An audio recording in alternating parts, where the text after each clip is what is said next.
बिस्मिल्लाहिर्रहमानिर्रहीम। अस्सलामुअलैकुम नाज़रीन। आम तौर पर कौम लूत अपने हमजिनसी परस्ती की वजह से बहुत मशहूर है। ताहम कुरान मजीद बताता है कि वो मजमूही तौर पर एक इंतहाई फसादी कौम थी। इसकी फसाद की इंतहा थी कि वो अपने मेहमानों की जान माल आबरू को भी नहीं बख्शते थे। और आपसे गुजारिश है कि जो मेरे दोस्त इस चैनल पर पहली मर्तबा आए हैं वो इसको सब्सक्राइब कर लें और साथ लगे बेल आइकन को भी प्रेस करके हमारी हौसला अफजाई ज़रूर करें। वीडियोज़ को शुरू करते हैं। इस हवाले से एक बहुत दिलचस्प वाक़या बयान किया जाता है कि हज़रत इब्राहीम अलैहिस्सलाम ने अपने खादम को हज़रत लूत अलैहिस्सलाम की खैरियत मालूम करने के लिए शहर भेजा।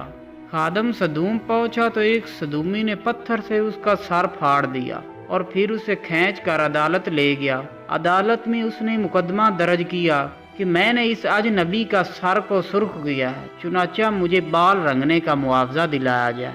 अदालत ने ये दलील सुनकर सदूमी के हक में फैसला किया और खादम को हुक्म दिया कि वो सदूमी को सर रंगने का मुआवजा दे। ये सुनकर खादम को गुस्सा आ गया। उसने एक पत्थर उठाकर जज का सर फाड़ दिया और कहा कि मेरी जो उजरत बनती है वो इसको दे देना। ये कहकर वो वहाँ से भाग गया। और ये वाक़या सही है या गलत, ये बताने के लिए हज़रत अली का ये कौल काफ़ी है कि इस मुआशरे में अदालतें इस तरह फैसला करने लग गई। वहाँ एक वक़्त वो आता है जब लोग हाथों में पत्थर उठा लेते हैं। इसके बाद मुअज़्ज़ज़ जज साहिबान का सर फटने से दुनिया की कोई भी ताकत नहीं रोक सकती। हज़रत अली के इस कौल की निस्बत दुरुस्त हो या गलत, लेकिन ये कौल कौमों की सियासी और अदालती तारीख के बारे में हरफ आखिरी की हैसियत रखता है कि इस सल्तनत कुफर के साथ चल सकती हैं, जुल्म के साथ नहीं। सुना है कि ही मुल्कों में अदालतों के बहर कुरान की कोई आयत लगी होती है,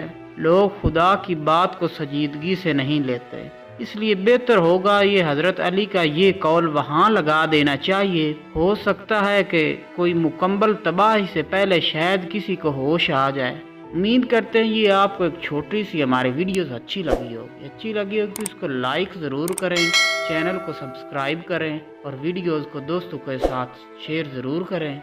मिलते हैं किसी और वीडियो में, तब तक के लिए खुदा हाफिज़, शुक्रिया।